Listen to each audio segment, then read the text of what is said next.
hoje tá difícil, viu? Tô quase sem voz aqui. Sei nem se o pessoal vai conseguir assistir esse vídeo até o final essa semana. Não sei nem se eu vou conseguir gravar esse vídeo até o final essa semana. O homem foi criado à imagem e semelhança de Deus para ter um relacionamento com o próprio Deus e com o próximo. Nessa lição nós vamos ver a atenção e o cuidado de Deus ao suprir as necessidades do homem em todas as dimensões e entender que quando nós temos um verdadeiro e íntimo relacionamento com Deus, todos os nossos relacionamentos também são abençoados. Olá, seja muito bem-vindo ao canal Bíblia Talk, esse canal que pode ser um pouquinho seu também, se você se inscrever nele agora. Hoje nós estamos estudando a lição de número 3 do livro de Gênesis, que traz por título O Criador se relacionando com o ser humano. Essa é a revista Betel Dominical do segundo trimestre de 2023. E se você não tem essa revista aí na sua mão nesse momento, eu deixei no primeiro link da descrição desse vídeo um link onde você vai encontrar o texto dessa lição para que você possa acompanhar e assim ter um melhor entendimento e uma melhor experiência no seu aprendizado. E o textuário dessa lição diz: Eu te louvarei porque de um modo terrível e tão maravilhoso fui formado. Salmo 139, 14. E a verdade aplicada de hoje diz: Nós necessitamos de Deus, mas é sempre Deus que toma a iniciativa e busca o homem para se relacionar com ele. E como sempre, a nossa lição tem 3 objetivos. O primeiro é apresentar o homem como a coroa da criação de Deus. O segundo é mostrar que Deus é um Deus relacional. E o terceiro objetivo é enfatizar que nós devemos ter um relacionamento com Deus. O texto de referência dessa lição está em Gênesis capítulo 2, do verso 20 ao 23. Nós não vamos fazer essa leitura agora, mas eu creio que você deve fazer essa leitura no momento que for mais apropriado para você, na sua Bíblia ou aí na sua lição. E o primeiro tópico traz como título A Coroa da Criação de Deus. E esse tópico nos apresenta o propósito claro de Deus ao criar o homem. O propósito era ter um relacionamento íntimo com ele. O homem foi criado à imagem e semelhança de Deus, o que confere a ele uma dignidade e uma honra especial,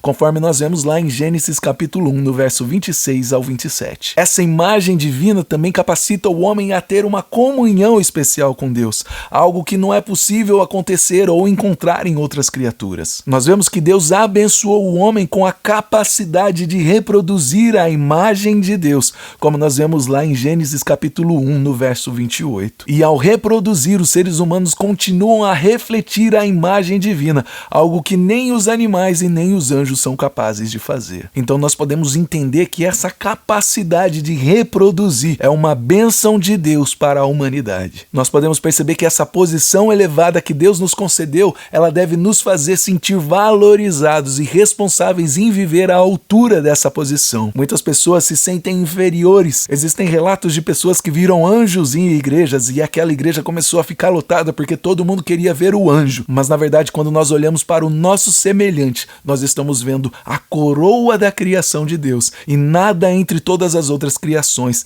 é mais valioso que isso. E embasados dessa compreensão, nós devemos buscar viver uma vida em comunhão com Deus e refletir a sua imagem em tudo aquilo que nós fazemos, conforme nós falamos na nossa última lição. E se você não assistiu ela ainda, eu gostaria de convidar você a clicar no link que está aparecendo aqui em cima, para que você saiba exatamente daquilo que eu estou falando agora. E o segundo tópico traz como título Deus, um ser relacional. E nesse tópico nós podemos enfatizar como Deus é um ser relacional que deseja se relacionar íntima e pessoalmente com o homem, como nós podemos ver lá em Gênesis capítulo 3, no verso 8. Como o salmista se refere no texto bíblico de hoje, Deus criou o homem de uma forma especial e admirável. Isso demonstra a importância que o ser humano possui para Deus. Nós vemos através das páginas do capítulo 1 e do capítulo 2 que Deus falava diretamente com o homem e que existia uma parceria maravilhosa entre Deus e o homem. Adão escolhia o nome de cada animal, e o nome que Adão dava a cada animal era o nome que Deus aceitava como sendo o nome daquele animal. Então nós vemos uma parceria maravilhosa entre Deus e o homem desde o início, desde o Jardim do Éden. E acredito que é nesse momento que Adão está dando nome aos animais, que ele percebe que existem pares de animais,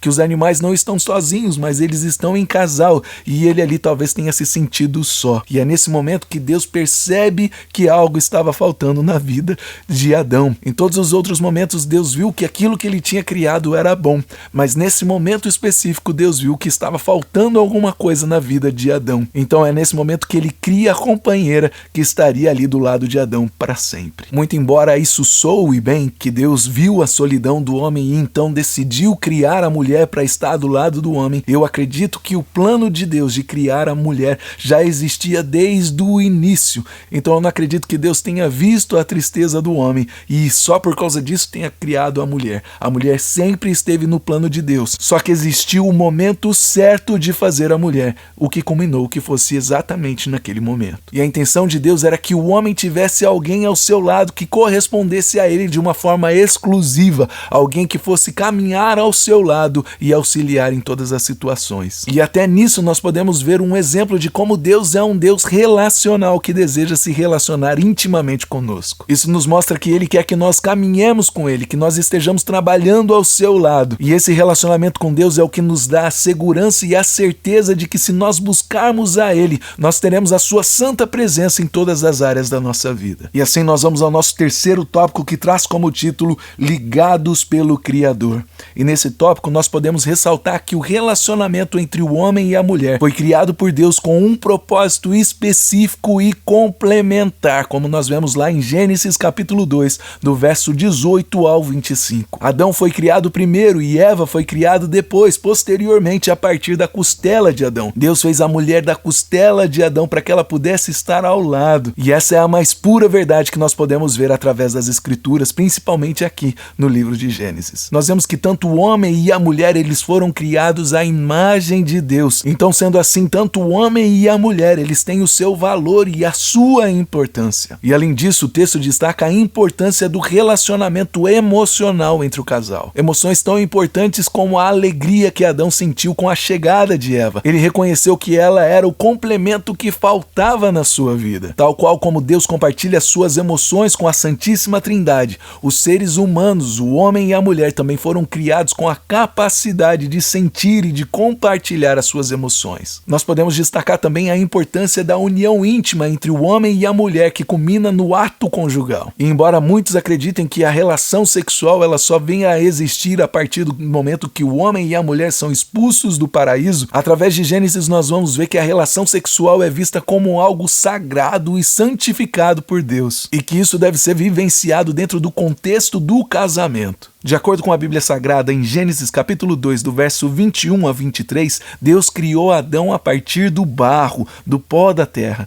e ele então cria a mulher a partir da costela de Adão. E só o fato da criação da mulher ter acontecido da forma como aconteceu, isso mostra uma profunda relação entre o homem e a mulher. E esse entendimento dessa relação, ela transcende o nosso entendimento, a nossa compreensão humana. As diferenças entre os sexos não estão baseadas em desigualdade de valor, mas sim na função distinta que cada um tem seguindo o propósito que Deus estabeleceu. Se nós prestarmos atenção, nós vamos ver que o homem e a mulher, eles dependem um dos outros para atenderem necessidades específicas e foram criados para serem parceiros durante toda a sua vida. Mas infelizmente a abordagem feminista, ela tem gerado um antagonismo destrutivo em relação ao propósito original de Deus para o homem e a mulher. Na minha opinião, não existe como você ser uma mulher feminista e cristã, da mesma forma como não existe uma forma de você ser um homem machista e cristão. Concernente ao feminismo, existem 3 aspectos da mensagem deles que nós precisamos prestar atenção. Em primeiro lugar, o feminismo ele não valoriza a importância da complementariedade entre o papel do homem e da mulher dentro de um relacionamento. Só que essa perspectiva ela ignora o fato de que Deus criou o homem e a mulher com características e habilidades específicas,